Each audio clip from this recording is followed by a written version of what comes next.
O Senhor esteja convosco.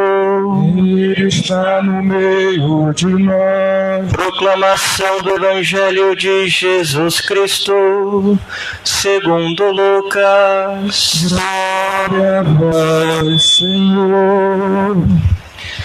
Naquele tempo, algumas pessoas comentavam a respeito do templo, que era enfeitado com belas pedras e com ofertas votivas. Jesus disse: Vós admirais estas coisas?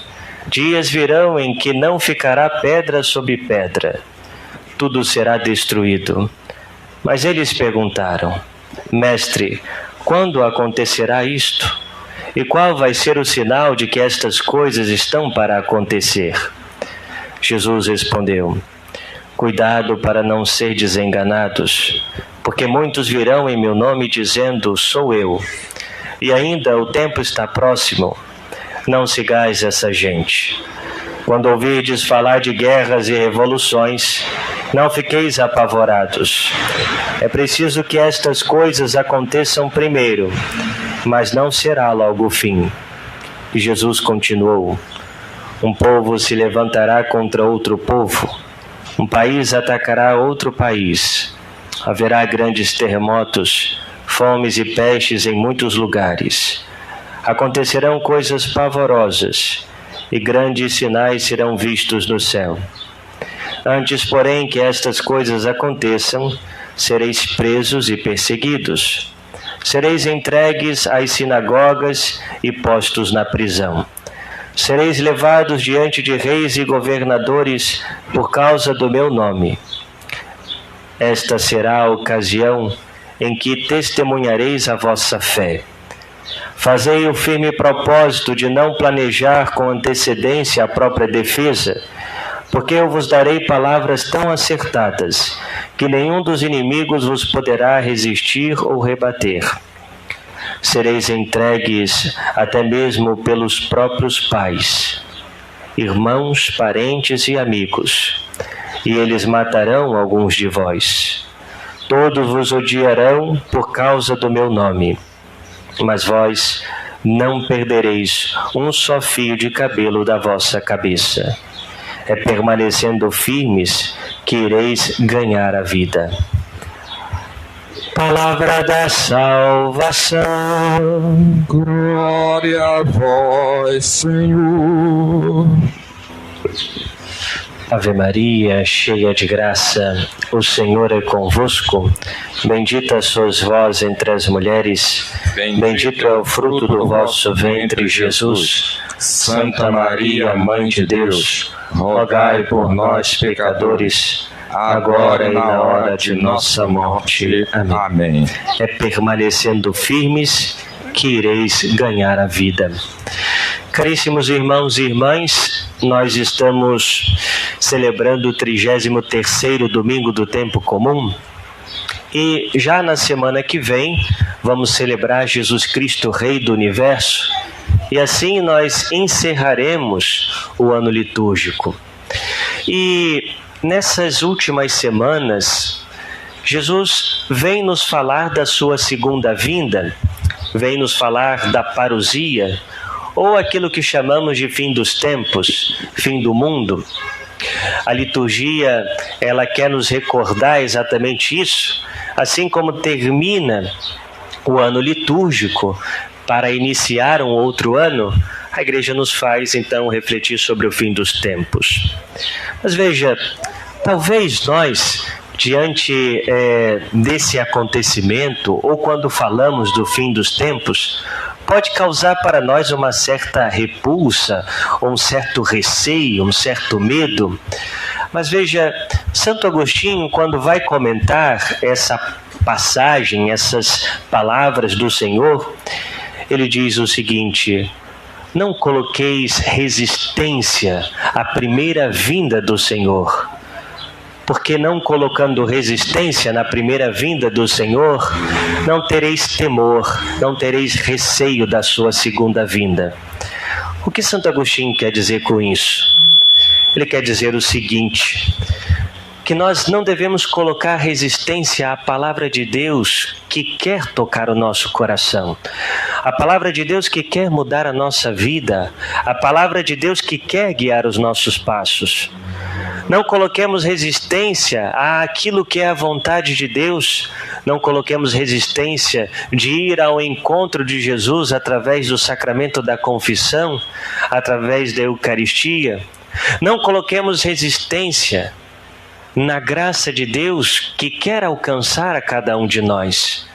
Porque se nós não colocarmos resistência em Jesus, que bate a porta do nosso coração para entrar e fazer morada e para que Ele possa reinar em nós, por que nós temeríamos então a segunda vinda do Senhor? Porque essa primeira vinda, o Senhor bate para entrar. Mas na segunda vinda, o Senhor virá com sua glória. E virá para julgar a todos, os vivos e os mortos, e virá com a sua justiça. E portanto, meus irmãos, se acolhemos a Cristo na sua primeira vinda, não tememos a sua segunda vinda, mas como os primeiros cristãos, nós dizemos: Maranatá, vinde Senhor Jesus, vem Senhor Jesus, vem nos salvar. Depois nós ouvimos na segunda leitura, tirada da carta de São Paulo aos Tessalonicenses. São Paulo então escreve essa comunidade de Tessalônica, onde ele já esteve. E agora São Paulo vai dizer: olha, eu ouvi por aí que há pessoas que não estão trabalhando, que se deixam levar pela ociosidade. E aí São Paulo vai dizer: olha, quem não quer trabalhar também não deve comer. Ora, ouvimos dizer que entre vós há alguns que vivem à toa, muito ocupados em não fazer nada. Em nome do Senhor Jesus Cristo, ordenamos e exortamos a estas pessoas que, trabalhando, comam na tranquilidade o seu próprio pão. Por que havia em Tessalônica pessoas que não queriam trabalhar? Pessoas que estavam vivendo na ociosidade? Porque havia uma mentalidade errada que se espalhava por ali, de que Jesus ia voltar com iminência, ou seja, ele ia voltar naquele dia ou qualquer hora. Jesus ia voltar a qualquer momento, e eles esperavam por isso assim como ninguém. Então alguns da comunidade pensaram: para que eu vou trabalhar? Para que eu vou ficar me gastando, trabalhando? Jesus vai voltar a qualquer hora. Vou trabalhar não, vou ficar aqui sentado, né, vendo o povo passar, fofocando daqui, fofocando dali, né, falando da vida dos outros, e peço comida ali, peço ali, e vou vivendo assim. Jesus vai voltar mesmo, né? Aí São Paulo então exorta esse povo, dizendo: olha, o cristão não pode ser alienado, não pode ser alienado às questões do mundo. E o nosso trabalho, o trabalho edifica o homem, santifica o homem. E portanto, é claro, Jesus pode voltar, e ele pode voltar hoje, agora, em qualquer momento. Mas nós não vamos deixar de trabalhar, não vamos deixar de viver, não vamos deixar de contribuir com esse mundo, ajudando as pessoas, servindo as pessoas. Porque, de fato, aquilo que deixamos aqui é aquilo, de fato, que levaremos conosco. E, portanto, meus irmãos, nós, com o nosso trabalho, edificamos a nós mesmos e aos demais. Imagine um cristão que diz assim: eu quero ser santo, eu sou de Deus, eu sou isso e aquilo, mas faz o seu trabalho de qualquer maneira. Ou seja, é aquele trabalho que dizem por aí, né? Ou seja, é o trabalho de morcego, né? Ou seja, trabalha um pouquinho e depois está morcegando, né? Ou seja, não faz o que deve fazer, ou faz de forma negligenciada, faz de qualquer jeito, só para cumprir um horário, só para fazer aquilo. Isso não é cristão. Não é cristão isso. Porque a vida cristã, ela não consiste somente na realidade aqui, como nós estamos reunidos, mas na nossa vida em si. Tudo aquilo que fazemos. São José, ele era conhecido como o carpinteiro em Nazaré. Todo mundo conhecia São José assim, porque provavelmente ele fazia muito bem a carpintaria. Fazia por amor a Deus e para servir os demais.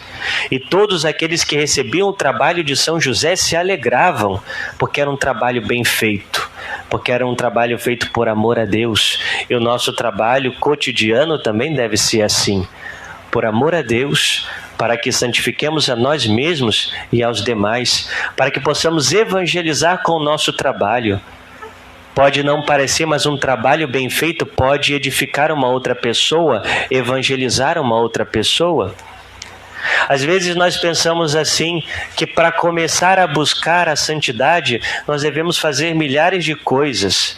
Comece por arrumar sua cama quando você se levanta. Arrumar aquilo que tem, organizar aquilo que tem, ter ordem, trabalhar bem. Isso também é buscar a santidade. Isso também é ter coerência de vida. O cristão não pode ter uma vida dupla, né? Ou seja, na igreja reza, faz isso e faz aquilo, mas com as coisas cotidianas é desleixado. Não, isso não é cristianismo. Precisamos ser homens e mulheres de uma face só. De uma face só. E depois, meus irmãos, Jesus nos fala que antes de vir o fim do mundo, antes de vir a sua vinda gloriosa, haverá perseguição. Haverá perseguições. E nós sabemos muito bem que durante toda a história da igreja houve perseguições, já no início do cristianismo. Os cristãos eram perseguidos pelo Império Romano, e quantos cristãos deram a vida? Eram jogados nas covas dos leões para serem devorados pelas feras.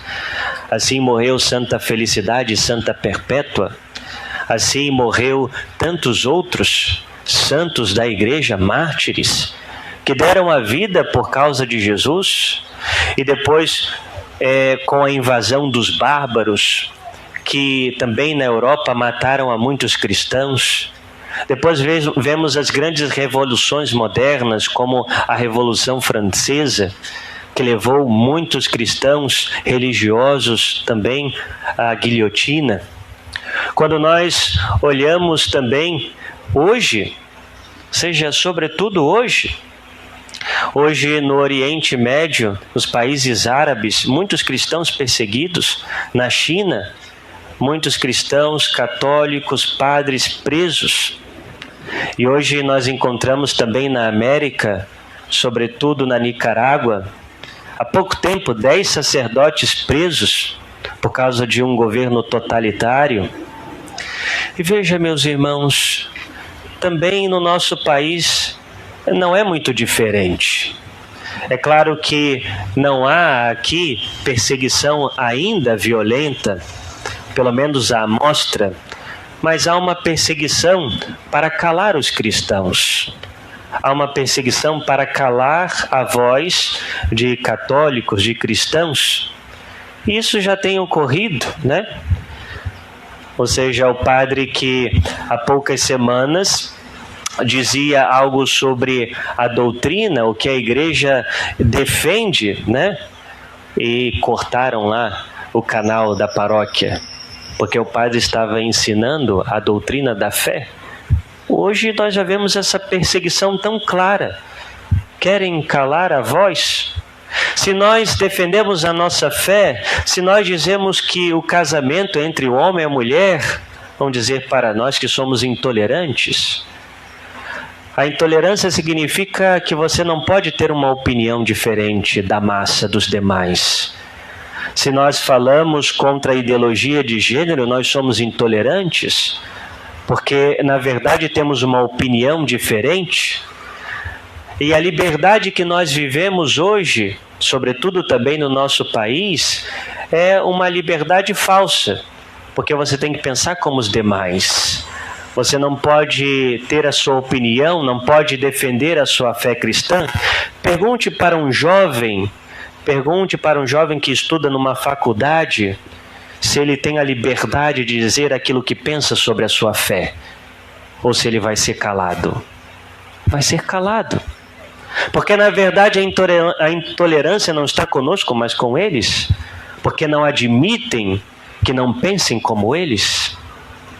Meus irmãos, é necessário perseverar na fé, é necessário coragem, porque pode ser que venha tempos difíceis, mas é necessário que permaneçamos de pé. Quem perseverar até o fim, esse será salvo, diz o Senhor no Evangelho. É necessário perseverar. E muitas vezes Deus permite perseguições para provar a nossa fé. É muito fácil dizer que somos católicos quando todo mundo se diz católico, quando todo mundo se diz e defende aquilo que defendemos. Mas quando vem a perseguição, aí nós encontramos verdadeiros cristãos, aqueles que verdadeiramente amam a Jesus e querem viver a sua palavra. Por isso Tertuliano já dizia então, lá no início da fé cristã, que o sangue dos mártires é a semente de novos cristãos.